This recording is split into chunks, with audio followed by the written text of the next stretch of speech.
Welcome to r/ProRevenge, where this horrible store manager gets outed by one of his employees for stealing company money to fund his drug addiction. Manager insists I do my job properly. Happy to comply, sir.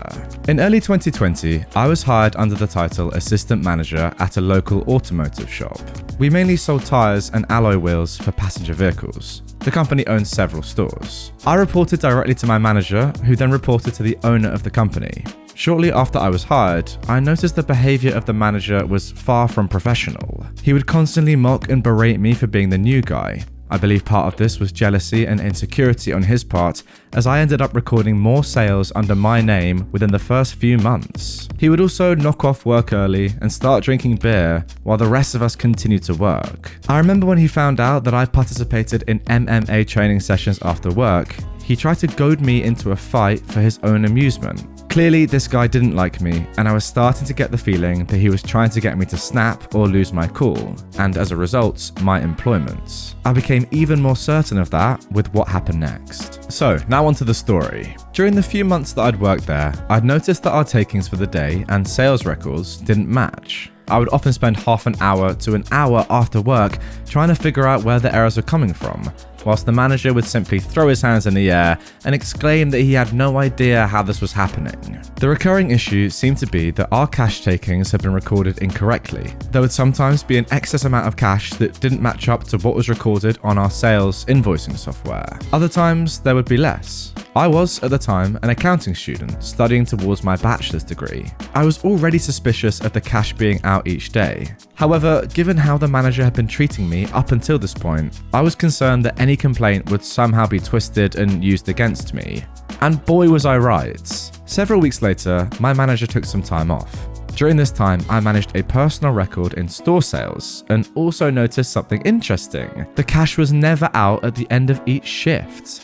I reported this directly to the owner of the company. Given I was acting manager during the time my manager was away, I was expected to report to the owner every day and explained what had been occurring whilst the manager was there. In all honesty, I was hopeful that the owner would be having a word with the manager about the discrepancies. However, I was also wary, as I believed once the owner spoke to my manager that the manager would immediately know it was me who reported this. When the manager returned to work, he immediately approached me with a disgruntled look on his face. "I've spoken with the owner. You tried to blame me for the discrepancies? You should focus on doing your job properly, then this wouldn't happen."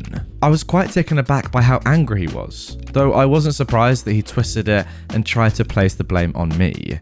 Given his reaction, I'm even more suspicious at this point. He wants me to do my job properly, eh? Malicious compliance ensues. That same week, I got to work. I started paying attention to what customers were paying when they were dealing with my manager. Behind his back, I began examining all of his sale transactions and invoices with a fine comb. As the days rolled by, I started to find evidence of his dishonesty. When it came to a few cash sales, my manager was doing the following. For example, he'd tell the customer the price is $200 if he pays cash. He would discount the price by $50 in the sale invoicing software. He would put the extra cash into the till and record a $150 cash sale. And then, before we did the cash up at the end of the day, he would sneakily pocket this extra cash whilst no one was around. Though he was very foolish, as he clearly couldn't remember the exact amount he'd swindled.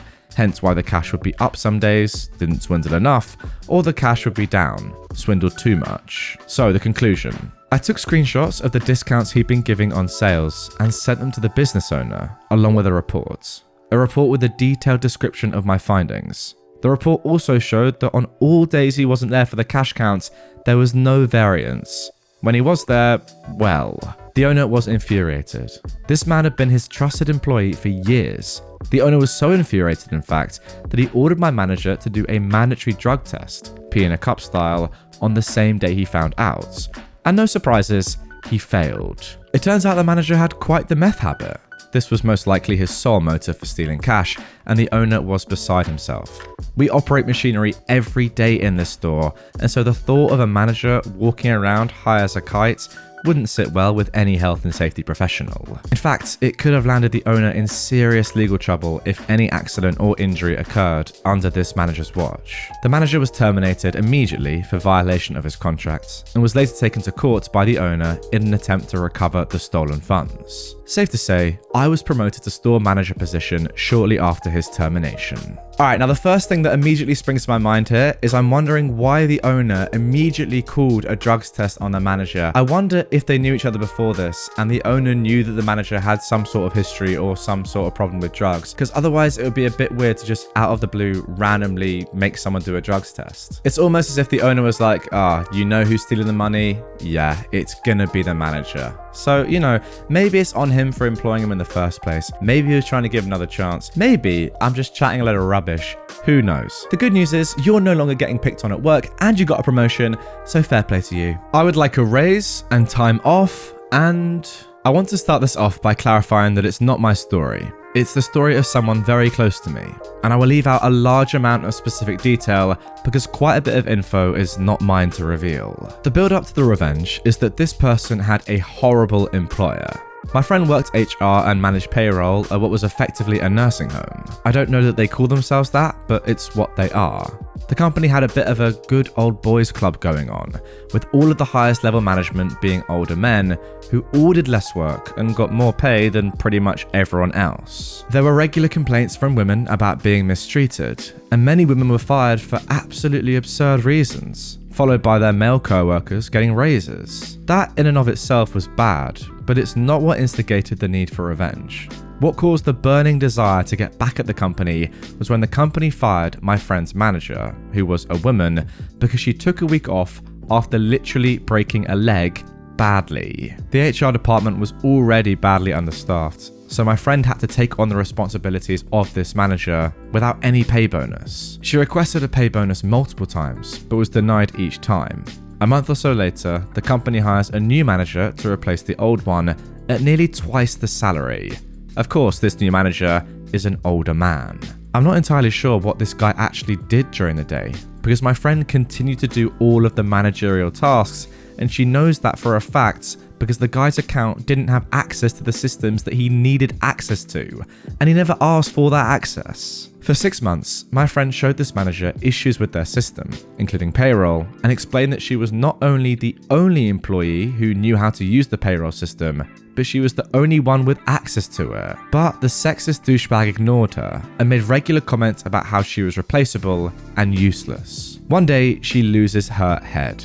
She set up a bot with her credentials to automatically assign her pay each pay period, according to her actual salary, so not stealing or anything. She then carefully plans her next move and puts in her 2-week notice, right before a large department-wide week off, and right before her only co-worker has a 2-week vacation. She wouldn't have time to train the co-worker, even if the co-worker was in the country. The manager still dismissed her, thinking he could just hire someone who knew what they were doing. Little did he know, she had tweaked with the payroll software over her time there. Nothing super awful, but it was very different from what the base software was. She was the only person who knew how to properly use it, and the only person in the whole company, including the CEO, who had access to the necessary numbers to actually run the payroll. When she leaves, after the 2 weeks, the company has 2 whole pay periods where they do not pay their employees.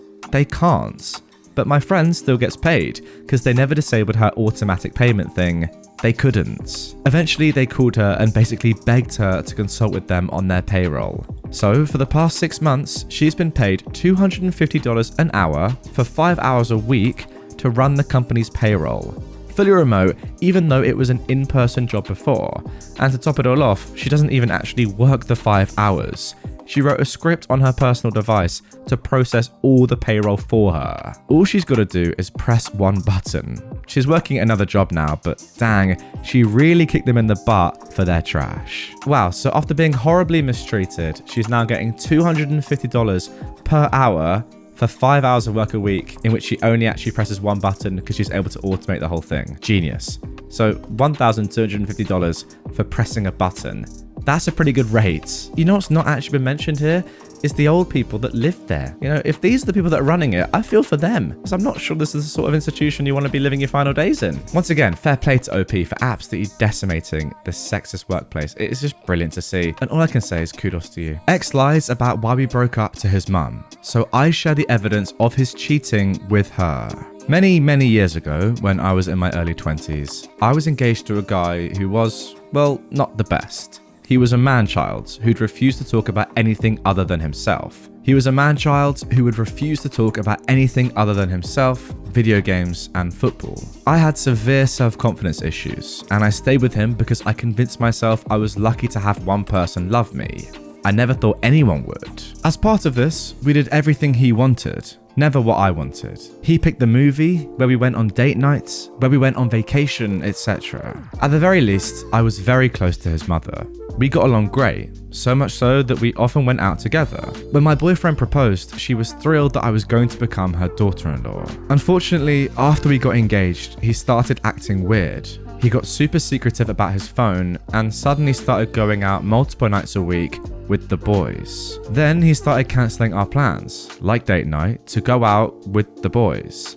When I tried to talk to him about it, asking if he'd forgotten about our plans, he yelled at me and told me I was being controlling, so I backed off.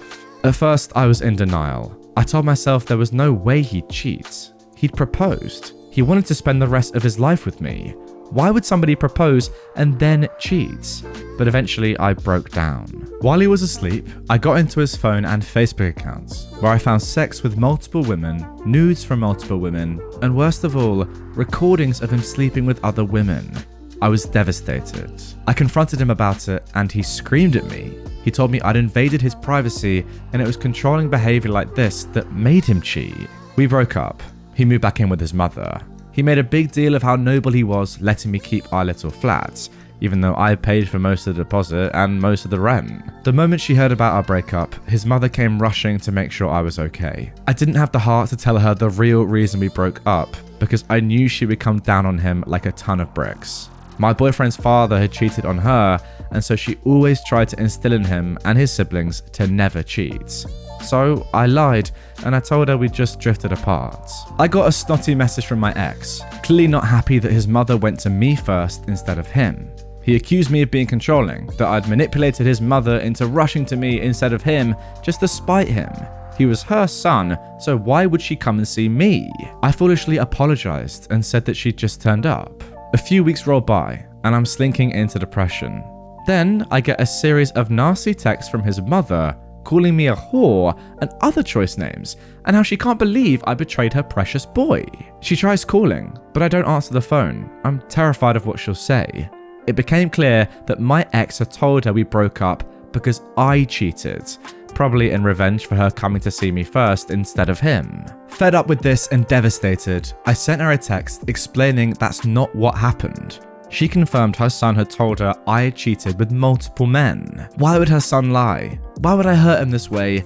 Now her baby was scarred for life. My anxiety melted away, leaving only anger.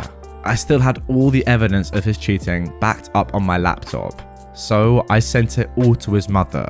Every text, every sext, every nude, every conversation with women confirming he'd been out with them and stayed the night at theirs, etc., and every sex video he made. I did send those videos separately, warning her of their explicit content, and I censored the photos as best as I could. A few hours went by. Then she tried to call. I was too scared to answer. Then she sent a text apologizing for what she'd said and promised me she would deal with her, in her words, lying sack of trash of a son. A few days went by and then my phone blew up. But now it was my ex, furious that I told his mother. It turned out that not only was his mother mad at him, but so was most of his family. His sisters were mad at him. His grandmother was furious with him. Even his dad, who remember cheated on his mum, said he was disappointed. "How dare you tell her that?" he texted me. "Now she's saying I have to apologize to you. That's not fair." It was then that I had an epiphany. I knew I was done with him. I knew I deserved better. I calmly replied that he was the one who lied. I told his mother we just drifted apart. He could have left it there, but he chose to be petty. He was the one who caused this.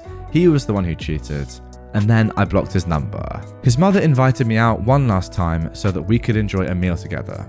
She apologized again for what she said and wished me the best. She then broke down all the good qualities she saw in me, all the positives, and told me what a good person I was, and told me to find somebody who was worthy of me. I burst out crying. It was a well-needed wake-up call that helped start me on the long road to gaining self-confidence. Her son, on the other hand, got the scolding of a lifetime from his mother, grandmother, sisters, his father, and even his stepmother. Some of his friends even told him what a douche he was being.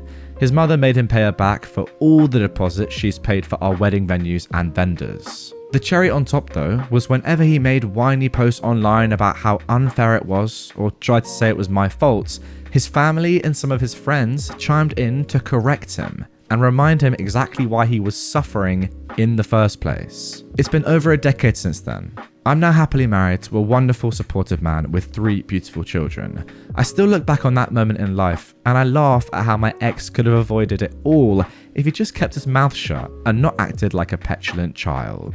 Dude, come on, you had it. Your exit strategy was right there. Fortunately enough, your ex, OP, had given it to you, but no, you were too stupid to use it, and you did too much, and that's your fault. I mean, literally the definition of a man-child. If you just shut up and stopped talking, you would have been fine, and no one would have ever known, apart from you, of course, OP, and him, and his family would still have loved him. But no, he kept going on about it, now continues to whine about it on social media, and keeps getting shut down. What an idiot.